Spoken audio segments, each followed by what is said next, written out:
After a second World Series win, the A's go into a franchise-changing offseason. Kenny Stevens wins World Series MVP with a .429 average, while Frankie Miller wins postseason MVP with a .359 and 4 home runs. For the Braves, Ronald Acuna Jr. took postseason MVP honors for a good reason, hitting .407 with 6 dongs and 18 ribbies. MVPs of the league were Juan Soto in the AL and Austin Riley in the NL. Cy Young goes to Shane McClanahan over Barely Legal in the AL, and Freddie Peralta of the Padres gets it for the NL. The batting titles belong to Carlos Correa over Vladdy in the American League, and Bryce Harper wins it for the National. Fernando Campos gets AL Reliever of the Year, while Evan Phillips gets the honor in the NL. AL Rookie of the Year, though, is Barely Legal, making that 3 straight Rookies of the Year for the A's, while Steve Austin, another sub-prospect, wins for the NL on the Braves. AL Gold Gloves go to Mike Soroka, Drew Romo, Vladdy Jr., Nick Madrigal,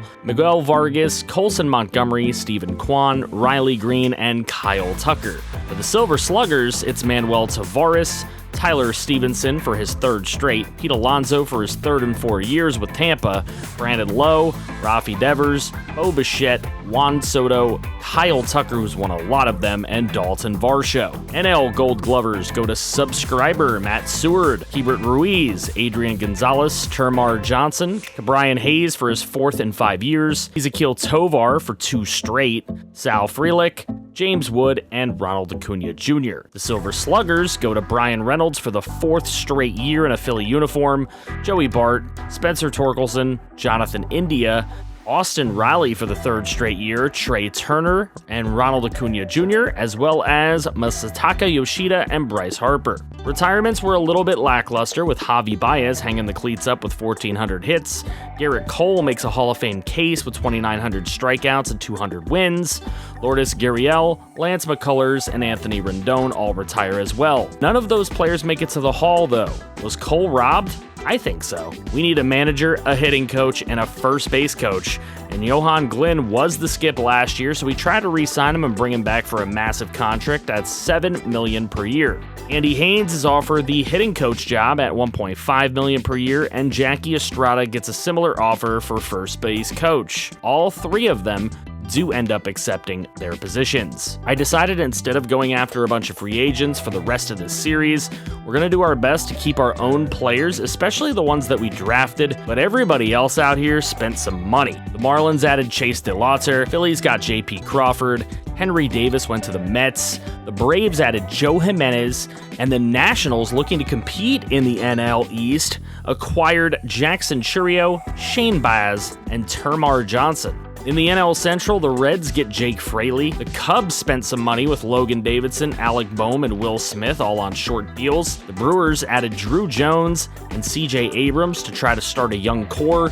The Cardinals added Alex Verdugo, Chas McCormick, and Jose Alvarado on their last legs to go for it this year. Padres brought in Andrew Vaughn as the only deal in the NL West. 3 additions in the AL East. Andrew Painter went to the Rays, Noelvi Marte to the Jays, and Brandon Lowe with a 1-year deal to the Yankees. Finally, the Twins continue to be big spenders in the Central, with Hunter Brown, Gavin Stone, and Alex Kirilloff all getting deals with them. Our deals, however, were trades. Jack Farmer, Alton Schroer, who we just picked, and Benji Blunt are all headed to Cleveland for J.R. Kennedy, a really nice prospect. Ken Griffey III, Robert Velasquez, and Chad Huber, who is in danger of the Rule 5 draft, are heading to the Reds for just Jarrett Glynn, who we made a special trade for. More trades later, but first 2 big events. The draft lottery is up, as the Guardians got lucky and moved all the way up to number 1. The Nationals stood at number 2, and the Rockies jumped up to number 3.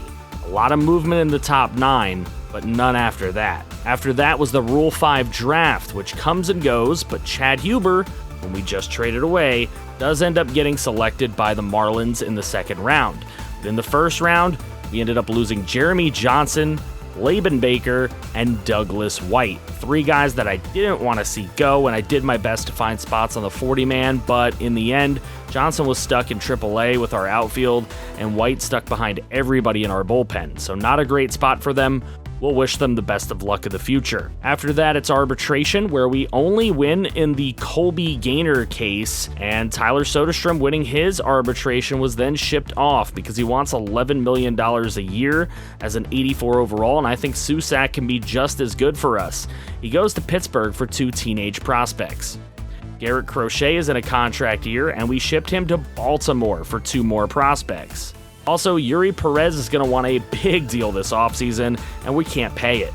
So he's gone to Milwaukee for 2 more really good prospects.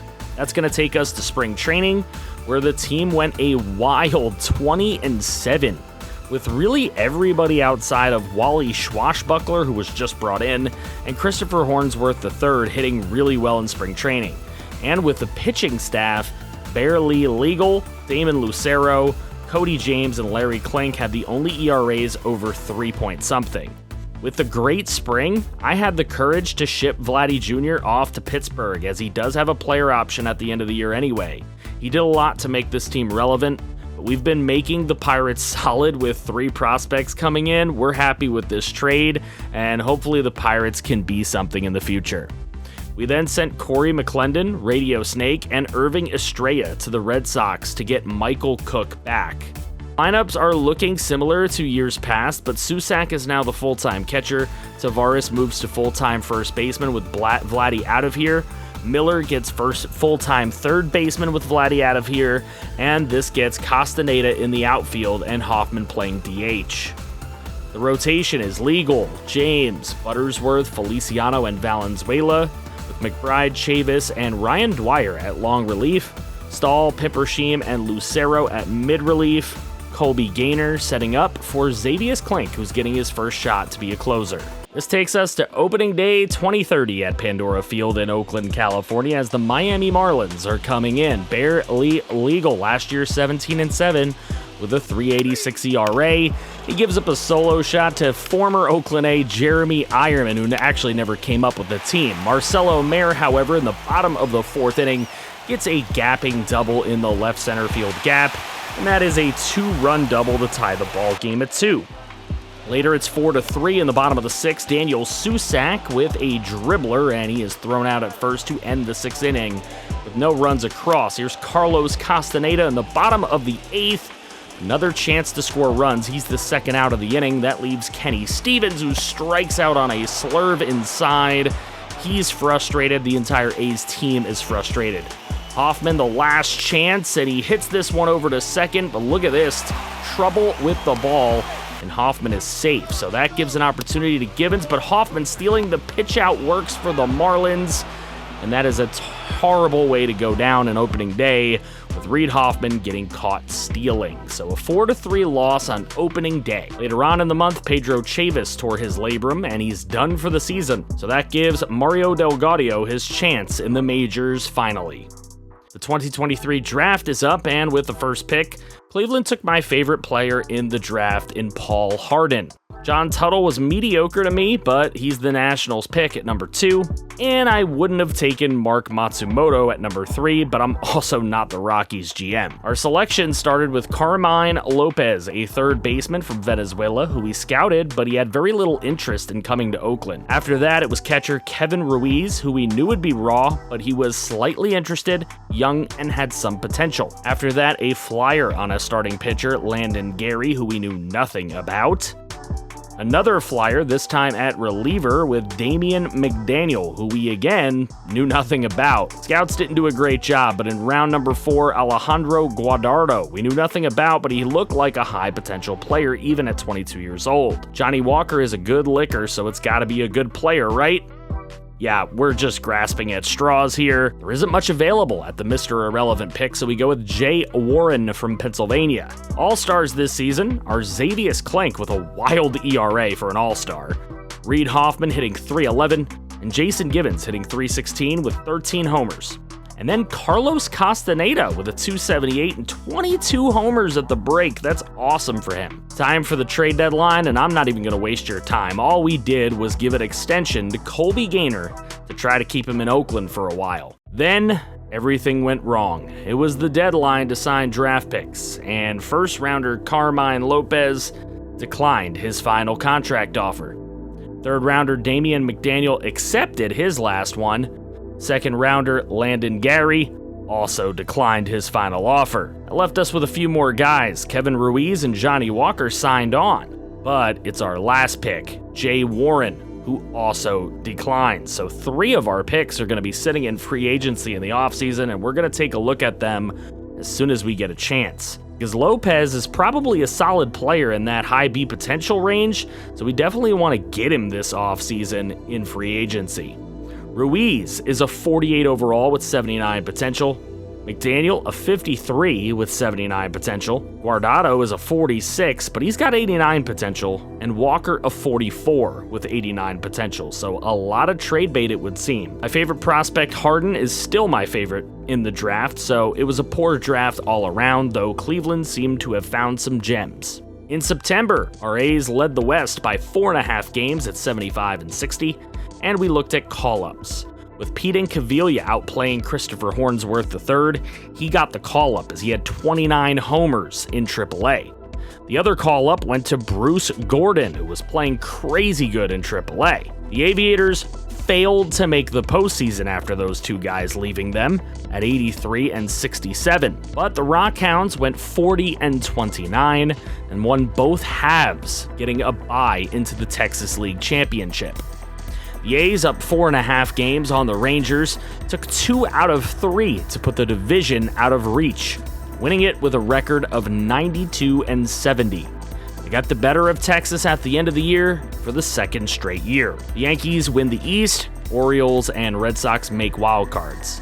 Twins win the Central barely over Cleveland, and our A's win the West with the Rangers in the wild card. National League East goes to the Phillies, with the Braves 1 back as a wild card team. Cubs won the Central after that big spending spree. The Cardinals at 500 barely made a wild card. The Rockies won 92 games, which is incredible to win the West. D-backs in the wild card. Rockhounds get a 5-game set against Wichita for the chip.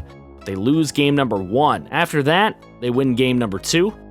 And game number 3, and then J.R. Kennedy, who is new to the squad this year, wins game number 4 to win another Texas League Championship for Midland. Incredible. I would have hopped in an elimination game, but it's ALDS time now, and we have drawn our old friends, the Texas Rangers. It's a lot of Texas these last 2 years, and here we get the first 2 games at home in Oakland at Pandora Field. Hopefully we can assert our dominance. We do have Barely Legal on the mound, who actually had a decent year numbers-wise, but record-wise it didn't go that way.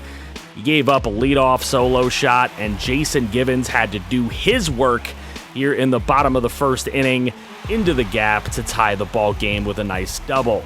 With Givens on, later it's Frankie Miller with the swing and the miss. Runners on the corners. He had a real chance there. Carlos Castaneda with the dribbler down the 3rd baseline, thrown to 1st, and no more runs could come across the plate. That gave way to Luis Gonzalez hitting a solo shot and a bunch of hits off of Barely Legal. So later in the game, it's Josh Hader who's got a chance to close our A's out. Carlos Castaneda lifts one out to right field, and that one's caught easily for out number 1, bringing Kenny Stevens up to take one the other way into left. But look at the long run. Did you see the little extra run out in left field? That was almost Madden-esque to get the stop there, and then Susac able to beat out a single over to 3rd, leaving Marcelo Mayer to strike out with him on base for the Rangers to win game number 1 by a score of 4-1. Barely Legal went 8 innings, but gave up those 3 earned runs kind of early, and it wasn't great. So game number 2, still at Pandora Field, gotta split it here, otherwise big trouble for the A's. Cody James did not have a good season this year, and this is going to be rough if he can't get going early. Hoffman helps him out with a solo homer. Castaneda with a chance here to add to that lead. He hits it deep out to right field. It is caught out there in right. The tag-up attempt going to 3rd. Frankie Miller, and he is tagged out. So no more runs coming across there. Bottom of the 2nd, Daniel Susac with a deep fly ball to center field. The tag-up attempt and the throw to the plate is close, but not in time to get Tavares. So up 2-0. Joe Adell hits a solo shot, then Alan Leggett with a solo shot, then later it's Leggett and Luis Gonzalez with a couple more solo shots. Frankie Miller in the bottom of the 8th inning puts it into the right center field gap. He gets himself the second with an RBI double to make it 4-3. A's are still in this thing. Carlos Castaneda dribbling over to first. Look at the great defensive stop. And that'll get the Rangers through the 8th. Josh Hader coming into the 9th to try to close this thing down. He gets Mayer swinging. He's frustrated. He's not having a good series. And then Daniel Susac with the hit into center field. It is shallow, and it's an easy play to make. So the Texas Rangers going up 2-0 in only a 5-game set. It'd have to be a reverse sweep here. We'll see if it can happen for the A's. Alan Leggett with 2 homers in that one. He's the guy I've always been scared of, but he hasn't really gotten the job done. But he's doing it here in the playoffs, and now at home, the Texas Rangers know they have a chance to sweep this Oakland A's team. Jack Leiter is having an incredible postseason, with his one postseason start being wonderful. Hope Buttersworth's regular season 12-8 record, 4.35 ERA, 127 WHIP. Into the top of the second we go. Kenny Stevens, an opportunity to score some runs here. That's a deep fly ball out to center field.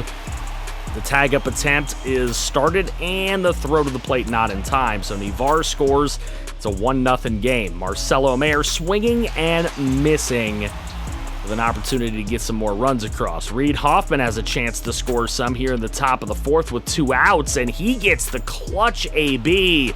That one gets down in left center field, and Hoffman's digging in for 3rd. And you know how Hoffman does. That's a triple for him.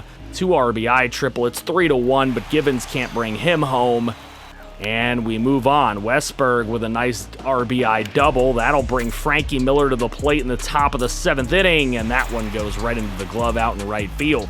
Jebediah Pimpersheem, though, he's the one to blame today. That one gets down in front of Kenny Stevens to tie the ball game in the bottom of the 8th.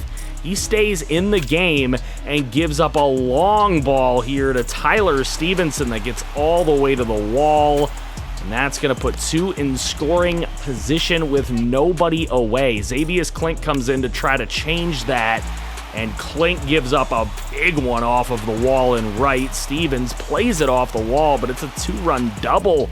Josh Hader would come into the game in the 9th inning, and you know what it is. It's closing time. At least that's what the Texas Ranger fans and faithful want. Marcelo Mayer goes down swinging. Like I said, he's had a horrible series. Reed Hoffman out to right field, and that one is easily caught. 2 gone. Hader's out here throwing flames. And Jason Gibbons swinging and missing, and that is how it's done. A sweep by the Texas Rangers to advance to the ALCS.